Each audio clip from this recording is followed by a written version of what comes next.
Welcome students 10th standard ஸ்டூடெண்ட்ஸுக்கு பார்த்தீங்கன்னா supplementary exam 2024 July 2லேருந்து start ஆகுது. ஏற்கனவே பார்த்தீங்கன்னா தமிழ் எக்ஸாமுக்கான இம்பார்ட்டன்ட் கொஷின்ஸ் வீடியோஸ்லாம் கொடுத்துருக்கேன்.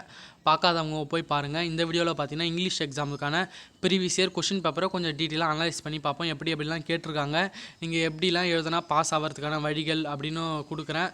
அதேமாதிரி பார்த்தீங்கன்னா பேப்பர் ப்ரெசன்டேஷன் ஒரு முக்கியமான இம்பார்ட்டன்ட் ரோல், சரிங்களா? அந்த வீடியோவும் நம்ம ஏற்கனவே போட்டாச்சு. பப்ளிக் எக்ஸாம் 2024 அந்த எக்ஸாம் அப்பயே போட்டிருக்கேன். அந்த வீடியோவையும் போய் சர்ச் பண்ணி பாருங்கள். நான் டிஸ்கிரிப்ஷன்லேயும் லிங்க் தரேன், அந்த வீடியோக்கான லிங்க்கு, அதையும் போயிட்டு பாருங்கள், சரிங்களா?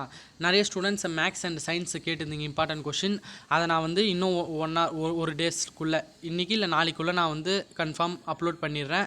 எல்லாருமே போயிட்டு அதையும் பார்த்து நீங்கள் யார் யாரெல்லாம் மேக்ஸ் அண்டு சயின்ஸு எந்தெந்த சப்ஜெக்டில் ஃபெயில் ஆனீங்களோ அவங்களாம் பார்த்து நல்லபடியாக படித்து நல்லபடியாக பாஸ் ஆக பாருங்கள். ஃபெயில் ஆனதை மறந்துட்டு இப்போ இந்த எக்ஸாமுக்கு நம்ம எப்படி எழுதி பாஸ் ஆகலாம், ஏன்னா நமக்கு டைம் இருக்குது. அழகாக படித்து அழகாக பாஸ் ஆகிட்டோன்னா நம்மளுக்கு அழகாக 11th 12th நம்ம போய் படிக்கிறதுக்கு நம்மளுக்கு ஈஸியாக இருக்கும், சரிங்களா? இப்போ பார்த்தீங்கன்னா இங்கிலீஷ் எக்ஸாமில் பொறுத்த வரைக்கும் நமக்கு கிரேஸ் மார்க்கே கொடுத்தாங்க பப்ளிக்கில். அப்படி இருந்தும் மார்க் வராதவங்க பார்த்தீங்கன்னா நீங்கள் எழுதாதது தான் முக்கிய காரணமாக இருக்கும், சரிங்களா? இங்கிலீஷ் பொறுத்த வரைக்கும் நம்ம ஈஸியாக பாஸ் ஆகிட்டு போயிடலாம். யார் யாரெல்லாம் ஃபெயில் ஆனீங்களோ அவங்களாம் நீங்களே யோசிச்சு பாருங்கள், நம்ம எப்படி தான் ஃபெயில் ஆனோன்னு உங்களுக்கே ஒரு ஐடியா கிடைக்கும், சரிங்களா? இப்போ நமக்கு 14 1 மார்க்ஸ் தராங்க. 14 1 மார்க்ஸில் சினானிம்ஸ் ஆண்டனாமிட்ஸ் எல்லாத்தையும் தராங்க. இது நீங்கள் உங்கள் புக் பேக்கில் இருக்கிறத ஃபஸ்ட்டு கம்ப்ளீட்டாக படித்து முடிங்க. உங்கள் புக் பேக்கில் என்னென்ன இருக்குது, உங்கள் புக் பேக்கில் இருக்க காம்பவுண்ட் வேர்ட்ஸ், சஃபிக்ஸ் வேர்ட்ஸ், அப்புறமேட்டு அப்ரிவேஷன்ஸ், அதுக்கப்புறம் ப்ரேசல் வேர்ப்ஸு, அதுக்கப்புறமேட்டு பாருங்கள் ப்ரிப்போசிஷன் பிரேஸு, இடியம்ஸ் அண்டு பிரேஸு, அதுக்கப்புறம் ஆல்டர்னேட்டிவ்ஸ், லிங்கர்ஸு, இது எல்லாமே உங்கள் புக்கு பின்னாடி இருக்கும். எக்ஸசைஸ், சரிங்களா? கிராமர் எக்ஸசைஸ்னு இருக்கும்ல, அதில் இருக்க 1 மார்க்ஸ் மாரி தான் இருக்கும். அது எல்லாத்தையும் படித்தாலே மேக்ஸிமம் அதில் இருந்தால் கவர் ஆகும். எக்ஸ்ட்ரா நீங்கள் கைடு யூஸ் பண்ணுற மாரியா இருந்தால் இந்த வே டு சக்ஸஸ் கைடு, இந்த சுறா கைடெலாம் யூஸ் பண்ணுற மாரியா இருந்தால் அதெல்லாம் இருக்கும். டால்ஃபின் கைடில் எல்லா கைட்லேயுமே பின்னாடி கொடுத்துருப்பாங்க, சரிங்களா? அதையும் கொஞ்சம் எக்ஸ்ட்ரா பார்த்தீங்கன்னா உங்களுக்கு மேக்ஸிமம் ஒரு 10 1 மார்க்ஸில் ஒரு 14 1 மார்க்ஸ் ஆச்சு நீங்கள் கம்ப்ளீட்டாக எழுதிடலாம். சினானிம்ஸ் ஆண்டனாமிட்ஸ்லாம் உங்கள் புக்கு பேக்கில் இருக்கிறத பாருங்கள். ஆண்டனாமிட்ஸ் பொறுத்த வரைக்கும் இந்த சினானிம்ஸ்லேருந்தே கேட்குறதுக்கான வாய்ப்புகள் இருக்குது, சரிங்களா? அதற்கான எதிர்ச்சொல் மாரி அதை நீங்கள் உங்கள் கைட்லேயும் பார்க்குறதுக்கு கொஞ்சம் ஈஸியாக இருக்கும். அதேமாதிரி பார்த்தீங்கன்னா 2 மார்க்ஸ் பொறுத்த வரைக்கும் நமக்கு மொத்தம் 7 லெசன் இருக்குது. மேக்ஸிமம் ஒரு 3 லெசனை கவர் பண்ண பாருங்கள். இந்த 3 லெசன்லேருந்தே மேக்ஸிமம் இல்லை 3 இல்லை 4 லெசன் கவர் பண்ண பாருங்கள். இந்த 4லேருந்தே மேக்ஸிமம் 2 கேட்க வாய்ப்பு இருக்குது.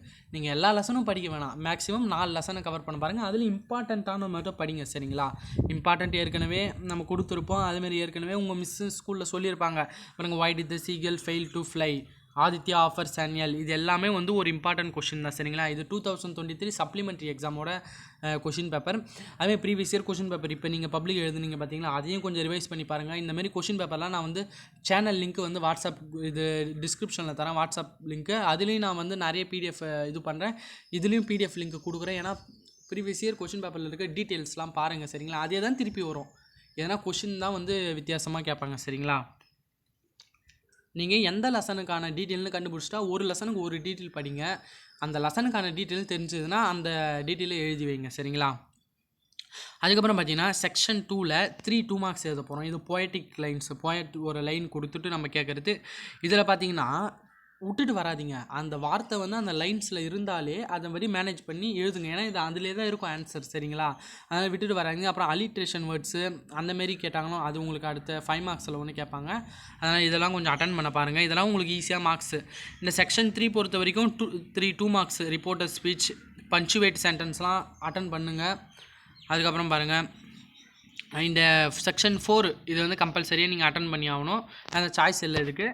இதெல்லாம் நீங்கள் ஈஸியாக அட்டன் பண்ணலாம். கோ ஸ்ட்ரைட் அந்தமாரி போட்டு சிம்பிளான இங்கிலீஷ் வேர்ட்ஸை கூட யூஸ் பண்ணி கூட நீங்கள் அழகாக நீங்கள் பேராவாக எழுதணும்னு இல்லை. ஒரு பாயிண்ட்டு ஒரு 5 பாயிண்ட்டு 2 மார்க்கா ஒரு 5 ஸ்டெப்பு அங்கே போகிறதுக்கு ஒரு 3 வேர்ட்ஸ் 4 வேர்ட்ஸ் அந்தமாதிரி ஒரு சென்டென்ஸ் இது பண்ணுங்கள். உங்களை ஓவராலாக அப்படியே பத்தியாக எழுதணும்லாம் அவங்க கேட்கல, சரிங்களா? அதுக்கப்புறம் பாருங்கள் இப்போ நம்ம பேராகிராஃப் வந்துட்டோம். நான் சொன்ன மாரி நமக்கு 7 லெசன் இருக்குது. மேக்ஸிமம் 4 லெசன் கம்ப்ளீட் பண்ண பாருங்கள், சரிங்களா? 4 லெசன்லேருந்து மேக்ஸிமம் 2 வரத்துக்கான வாய்ப்புகள் இருக்குது. ஃபஸ்ட்டு 4 படிங்க, சரிங்களா? நீங்கள் போயமு எல்லாமே சேர்த்து படிங்க. ஃபஸ்ட்டு 4லேருந்தே படிக்கலாம் நீங்கள். இதில் பாருங்கள் எங்கு சீகல் அந்த லெசன்லேருந்து கன்ஃபார்ம் ஒன்று வந்துடும். அதுமாரி எந்தெந்த லெசன்னு பார்த்து கொஞ்சம் ஏற்கனவே உங்கள் மிஸ்ஸு சொல்லியிருப்பாங்க இந்த லெசன்லாம் படிங்கன்னு, அதையும் கொஞ்சம் படிங்க. அதுக்கப்புறம் பார்த்தீங்கன்னா செக்ஷன் 2ல் இந்த 5 மார்க்ஸ் வந்து பொயட்டிக் லைன் 5 மார்க்ஸு. இந்த பொயட்டிக் லைன் 5 மார்க்ஸில் 35th கொஷின் இதோ கேட்டிருக்காங்க பார்த்தீங்கன்னா, இதை நீங்கள் ஈஸியாக அட்டன் பண்ணலாம். இதில் உங்களுக்கு 5 மார்க்ஸ் கன்ஃபார்ம் இருக்குது. ரைமிங் வேர்ட்ஸ் என்ன எழுத போகிறீங்க, இந்த ட்ரைவு, டைவு, லைட்டு, விரிட்டலு, அதுமாதிரி லாஸ்ட்டில் எது சேம் சவுண்டு வருதோ அதை நீங்கள் ரைமிங் வேர்ட்ஸ் எழுத போகிறீங்க. ரைமிங் ஸ்கீம் எப்படி எழுத போகிறீங்க, அது சேம் சவுண்டு ரைமிங் வேர்ட்ஸை வச்சு ஏபி அந்தமாரி போட்டு எழுத போகிறீங்க. ஃபிகர் ஆஃப் ஸ்பீச் வந்து அதில் கொடுத்துருந்தாங்கன்னா, அதில் லைக்கு ஆஸ் வந்துன்னா சிமிலி, மற்றபடி உங்கள் புக்கிலே கைடில் கொடுத்துருப்பாங்க பாருங்கள், அதெல்லாம் ஓரளவு கொஞ்சம் ரிவைஸ் பண்ணிட்டு போங்க சரிங்களா. உங்களுக்கு ஓரளவு ஈஸியாக இருக்கும். அலிட்ரேஷன் வேர்ட்ஸ் அந்த எந்த லைனில் கேட்டிருக்காங்களோ 2 வேர்ட்ஸோ இல்லை 3 வேர்ட்ஸ், அதில் எத்தனை வேர்ட்ஸ் இருக்கோ அந்த எந்தெந்த வேர்ட்ஸில் ஃபஸ்ட்டு லெட்டர் சேமாக வருதோ அப்படி ஃபஸ்ட்டு லெட்டர் சேமாக வர வேர்டை எழுதி நீங்கள் அண்டர்லைன் பண்ணி காமிச்சா அது அலிட்ரேஷன். இல்லை மேக்ஸிமம் நீங்கள் வந்து அந்த ஃபிகர் ஆஃப் ஸ்பீச் விட்டாலும் மேக்ஸிமம் ஒரு 3 மார்க் 4 மார்க்ஸ் ஈஸியாக ஸ்கோர் பண்ணிடலாம்.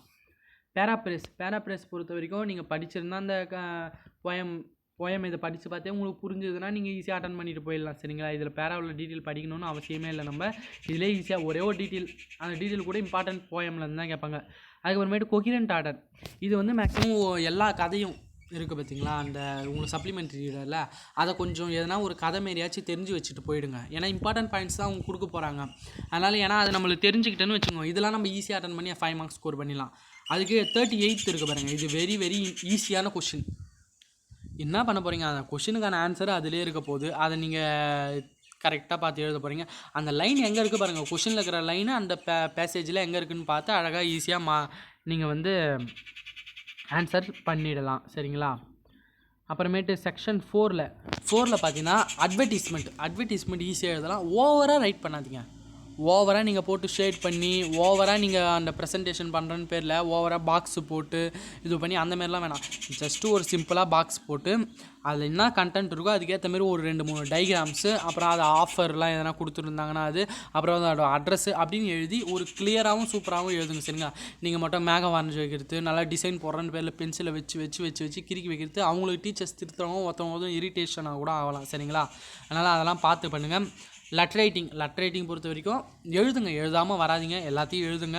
அப்புறம் 42 இந்த look at the picture and express, இந்த பிக்சரை பார்த்து நீங்கள் ஒரு 5 சென்டென்ஸ் நீங்கள் ஓனாக எழுத போகிறீங்க, அந்தமாரிலாம் கேட்பாங்க. சம்மரி அண்ட் நோட்ஸ், இந்த சம்மரி நோட்ஸ்லாம் எப்படி எழுதணும்னு நம்ம அந்த பேப்பர் ப்ரெசன்டேஷன் வீடியோலேயே கொடுத்துருக்கேன் சரிங்களா. அதில் போய் பாருங்கள். ஏன்னா சம்மரி நோட்ஸ்லாம் ஈஸியாக நம்ம அட்டன் பண்ணிடலாம். இதெல்லாம் நம்ம 5 மார்க்ஸ் வாங்கலாம் சரிங்களா. அப்புறம் பாருங்கள் போயம் மெமரி போயம் தான் பார்க்க போகிறீங்க. இதெல்லாம் இல்லை life poem let me but not அந்த போயம் கேட்டிருக்காங்க. அதுமாதிரிட்டு பார்ட் 4 பார்த்தீங்கன்னா இந்த 46th கொஷின் இப்படி கேட்பாங்க பார்த்தீங்களா, டெவலப்மெண்ட்ஸு. இது நீங்கள் வந்து நடுவில் வாசு போட்டு எழுதலாமான்னா அதெல்லாம் தவறு, அப்படிலாம் எழுதக்கூடாது. உங்கள் கதையே ஷார்ட்டாக கொடுத்துட்டாங்க, இதை வச்சு நீங்கள் கதை எழுத போகிறீங்க. அப்படி தெரியலனா கூட விட்டுட்டு வராதிங்க, எதனா ஒன்று போட்டாச்சு நான் அதை அதில் இருக்க கதையை கொஞ்சம் எக்ஸ்பிளைன் பண்ணியாச்சும் எழுதி வச்சுட்டு வாங்க சரிங்களா. உங்களுக்கு கன்ஃபார்ம் ஒரு 2-3 மார்க்காச்சும் கிடைக்க வாய்ப்பு இருக்குது. நீங்கள் தெரியலன்னு யாரும் விட்டுட்டு வர வேணாம். அப்புறம் பார்த்தீங்கன்னா இந்த 47th நம்மளுக்கு ஒரு பேரா கொடுத்துட்டு கொஷின் கேட்பாங்க. இது நம்மளுக்கு 8 மார்க் கொஷின். இப்போ நீங்கள் எப்படி ஈஸியாக இது பண்ணலான்னு பார்த்தீங்கன்னா இந்த 8 மார்க்கு கன்ஃபார்ம் 47 நீங்கள் அட்டன் பண்ணிடலாம். ஒரு 8 மார்க்குன்னு வச்சுக்கோங்க. இதில் பார்த்தீங்கன்னா செக்ஷன் 5ல் நீங்கள் கன்ஃபார்ம் அந்த போயமோட மெமரி போயம் ரைட் பண்ணிடலாம், 15 மார்க்ஸு. அதுக்கப்புறம் பார்த்தீங்கன்னா அட்வர்டைஸ்மெண்ட்டு கன்ஃபார்ம் ரைட் பண்ணலாம். இந்த பேசேஜ் கூட நீங்கள் அட்வர்டைஸ்மெண்ட் மட்டும் வச்சுக்கலாம் நம்ம சரிங்களா. அப்போ 15 + 5 20 மார்க்ஸு. அதுக்கப்புறம் பார்த்தீங்கன்னா இந்த ரீட் த ஃபாலோயிங் பேசேஜ், இது ஒரு 5 மார்க் கொஷின். இது கன்ஃபார்ம் நீங்கள் அட்டன் பண்ணி ஆகணும், ஈஸியாக அட்டனும் பண்ணிடலாம். இது ஒரு 5 மார்க் 25 மார்க்ஸு. அதுக்கப்புறம் பார்த்தீங்கன்னா இதில் இந்த 35th கொஷின் இது கேட்குறாங்களே போயம்லேருந்து ரைமிங் வேர்ட்ஸ் ரைமிங் ஸ்கீம், இது ஒரு 5 மார்க்ஸ், ஒரு 30 மார்க்ஸ் அட்டன் பண்ணிடலாம். இந்த பேராகிராஃபில் நீங்கள் ஒரு பேராகிராஃப் கூட படிச்சிருக்க மாட்டீங்க, கன்ஃபார்ம் படிச்சிருப்பீங்க. அப்போ 30 ஒரு 35 மார்க்ஸ் நீங்கள் பாஸ். அவள் தான் நீங்கள் இதை கரெக்டாக எழுதினாலே பாஸு. அதுக்கப்புறமும் நீங்கள் சூப்பராக எழுதுனீங்க, 1 மார்க்ஸ் நான் கணக்கு பண்ணாமலே 35 வந்துருச்சு. இப்போ 1 மார்க்ஸ் எழுதுனீங்கன்னா 40. அதுக்கப்புறம் எங்கன்னா 2 மார்க்ஸ் இந்த இதுலாம் எழுதுனீங்கன்னா அதுக்கப்புறம் நான் இதிலே இன்னும் நிறைய சொல்லலை. இந்த கொகிரண்ட் ஆர்டரு இதெல்லாம் நீங்கள் கரெக்டாக எழுதுனீங்கனால மேக்ஸிமம் நீங்கள் 70 அபோவே ஸ்கோர் பண்ணலாம்ப்பா. இங்கிலீஷில் ஈஸியாக ஸ்கோர் பண்ணலாம். ஆனால் கவனமாக எல்லா கொஷினும் அட்டன் பண்ணுங்கள், கிளியராக அட்டன் பண்ணுங்கள். ஓவர் ரைட்டிங் பண்ணாதீங்க, அடிச்சு எழுதாதீங்க, கிளியர்னஸாக எழுதுங்க. பேப்பர்லாம் இங்கெலாம் ஊற்றாமல் நல்லா க்ளீனாக எழுதுங்க. அதேமாதிரி 1 மார்க்ஸ்லாம் கொஞ்சம் கவனமாக எழுதுங்க சரிங்களா. 1 மார்க்ஸ்லாம் உங்களுக்கு ஈஸியாக மார்க்ஸ் ஸ்கோர் பண்ணி தர மார்க்ஸு. இந்த வீடியோ உங்களுக்கு ரொம்ப யூஸ்ஃபுல்லாக இருக்கும்னு நான் நம்புகிறேன். இந்த வீடியோவுக்கு லைக் பண்ணுங்கள், ஷேர் பண்ணுங்கள், மறக்காமல் நம்ம சேனலை சப்ஸ்கிரைப் பண்ணுங்கள். இந்த வீடியோவுக்கு நீங்கள் லைக் பண்ணுறது எனக்கு ஒவ்வொரு லைக்கும் வந்து எனக்கு ஒரு எனர்ஜியாக இருக்கும். உங்களுக்கு அடுத்தடுத்த வீடியோ போடுறப்ப எனக்கு இன்னும் ஒரு இது நான் வந்து உங்களுக்கு சூப்பராக தரேன். சரிங்களா? நீங்கள் அதனால் லைக் பண்ணால் எனக்கு ஒரு மோட்டிவேஷனாக இருக்கும். ஓகேவா? அதனால் மறக்காமல் நம்ம சேனலை சப்ஸ்கிரைப் பண்ணி வச்சுக்கோங்க. இந்த வீடியோ உங்களுக்கு ரொம்ப யூஸ்ஃபுல்லாக இருக்கும்னு நினைக்கிறேன். ஓகே ஸ்டூடெண்ட்ஸ், நல்லபடியாக எக்ஸாம் எழுதுங்க. Maths and science, social science எல்லாமே இம்பார்ட்டன்ட் கொஷின்ஸ். இதேமாரியே இம்பார்ட்டன்ட் ஸ்டடி பிளான் டிப்ஸ் எல்லாமே கொடுப்போம். மறக்காமல் நம்ம சேனல் சப்ஸ்கிரைப் பண்ணி வச்சுக்கோங்க. Okay students, thank you.